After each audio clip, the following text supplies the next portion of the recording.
1971 সালের মহান মুক্তিযুদ্ধের 9 মাস ইতিহাসের নির্মম গণহত্যা, নিধন আর যুদ্ধাপরাধের সাক্ষী হয়েছিল নিরীহ বাঙালি।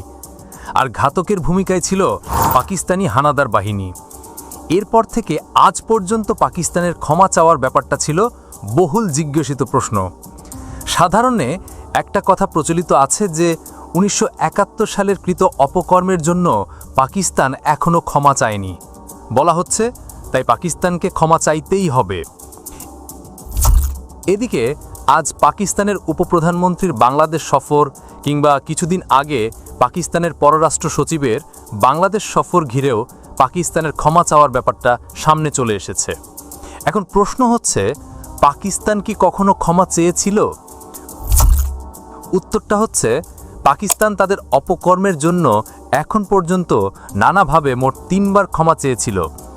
এর মাঝে পাকিস্তানের 2 জন রাষ্ট্রপ্রধান বাংলাদেশে এসে ক্ষমা চেয়েছেন। আরেকবার লিখিত চুক্তিতে পররাষ্ট্রমন্ত্রী পর্যায়ে ক্ষমা চেয়ে অনুশোচনা প্রকাশ করেছিল পাকিস্তান। আমাদের মহান মুক্তিযুদ্ধের মাধ্যমে স্বাধীনতা লাভের পর থেকে আজ পর্যন্ত বিভিন্ন গোষ্ঠী নির্বিচারে প্রচার করে আসছে যে পাকিস্তান কখনো ক্ষমা চায়নি। অনেক বিশ্লেষক মনে করেন, রাজনৈতিকভাবে অ্যান্টি পাকিস্তান ন্যারেটিভকে শক্ত ভিত্তি দিয়ে রাজনৈতিক সুবিধা হাসিল করার জন্য বিভিন্ন অপপ্রচার চলে আসছে অর্ধ শতাব্দীর বেশি সময় ধরে। সমানতালে ঘৃণা ছড়িয়ে জাতিকে বিভক্ত করে রাখার চেষ্টাও দেখা যায়।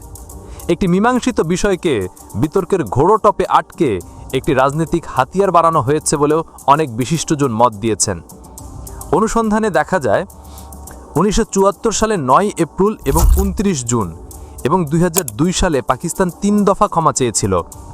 প্রথমে ক্ষমা প্রকাশ আসে 1974 সালের এপ্রিলের এক চুক্তির অংশ হিসেবে, যেখানে ইসলামাবাদ জানায় তারা যে কোনো অপরাধ সংগঠিত হয়ে থাকলে তা নিন্দা করছে এবং গভীরভাবে দুঃখ প্রকাশ করছে।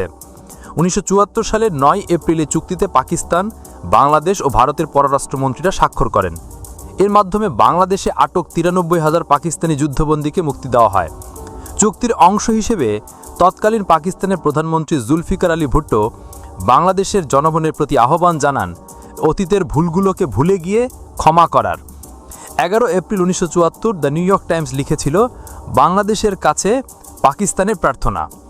ওই চুক্তিতে পাকিস্তানের প্রধানমন্ত্রী প্রতিশ্রুতি দিয়েছেন তিনি বাংলাদেশে একবার সফর করবেন এবং দেশটির জনগণের কাছে ক্ষমা প্রার্থনা করবেন। একই বছর জুনে পাকিস্তানের প্রধানমন্ত্রী জুলফিকার ভুট্টো বাংলাদেশ সফরে আসেন। 1971 সালে বাংলাদেশের মানুষের উপর চালানো নির্যাতন ও গণহত্যার ঘটনায় তওবা বা অনুশোচনা প্রকাশ করেন মিস্টার ভুট্টো। ওই ঘটনাকে বেদনাদায়ক হিসেবে বর্ণনা করে সেটির ইতি টেনে দুদেশের মধ্যে স্বাভাবিক বন্ধুত্বপূর্ণ সম্পর্ক স্থাপনেরও আহ্বান জানান তিনি। In a sense, it may now be too late to cry over what has happened already.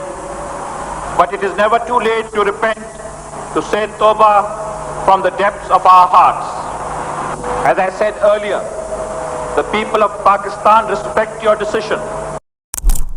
New York Times 29 June 1974 তারিখের খবরে লিখেছিল, পাকিস্তানের প্রধানমন্ত্রী জুলফিকার আলী ভুট্টো আজ প্রকাশ্যে দুঃখ প্রকাশ করেছেন। তিনি স্বীকার করেছেন যে পাকিস্তানি সেনাবাহিনী বাংলাদেশের স্বাধীনতার আগে 1971 সালের ডিসেম্বরে পূর্ব পাকিস্তানে যে লজ্জাজনক দমন নীতি ও অকথ্য অপরাধ চালিয়েছিল তার জন্য তিনি ক্ষমা প্রার্থনা করছেন। এদিকে সর্বশেষবার পাকিস্তান সরকার আরেক দফা ক্ষমা চেয়েছিল 2002 সালে। সে সময়কার পাকিস্তানের প্রেসিডেন্ট পারভেজ মুশারফ বাংলাদেশ সফরে এসে ক্ষমা চেয়েছিল। পাকিস্তানের কোনো সেনা শাসকের পক্ষ থেকে এটাই প্রথম অনুশোচনা প্রকাশ যা তিনি বাংলাদেশে এক সরকারি সফরের সময় ব্যক্ত করেন। তবে সেটাকে দ্য টেলিগ্রাফ উল্লেখ করেছিল পরোক্ষভাবে ক্ষমা প্রার্থনা হিসেবে। সেবার জাতীয় স্মৃতিসৌধ পরিদর্শনের সময় দর্শনার্থী বইটা তিনি লিখে যান, 1971 সালের ঘটনার কষ্ট পাকিস্তানের ভাই বোনেরাও অনুভব করে। সেই দুর্ভাগ্যজনক সময়ে সংঘটিত অতিরিক্তর জন্য আমরা দুঃখিত।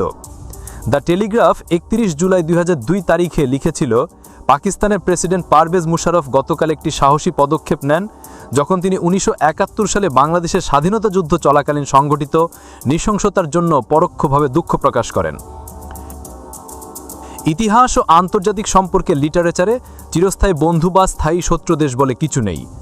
দ্বিতীয় বিশ্বযুদ্ধে যে জাপানের উপর আমেরিকা পারমাণবিক বোমা মেরেছিল, সেই জাপান আজ যুক্তরাষ্ট্রের সবচেয়ে বড় বাণিজ্য উন্নয়ন বন্ধু।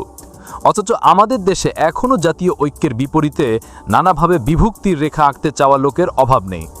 এদিকে ঐক্যবদ্ধ থেকে প্রযুক্তিতে এগিয়ে না গিয়ে এই জাতির মাঝে বিভক্তির সুর আজ কতদিন বাজবে তা নিয়ে প্রশ্ন তুলেছেন অনেক সচেতন নাগরিক। বর্তমান তরুণ প্রজন্মের মাঝেও এ ব্যাপারে ক্ষোভের বহিঃপ্রকাশ দেখা দেয় অনেক সময়।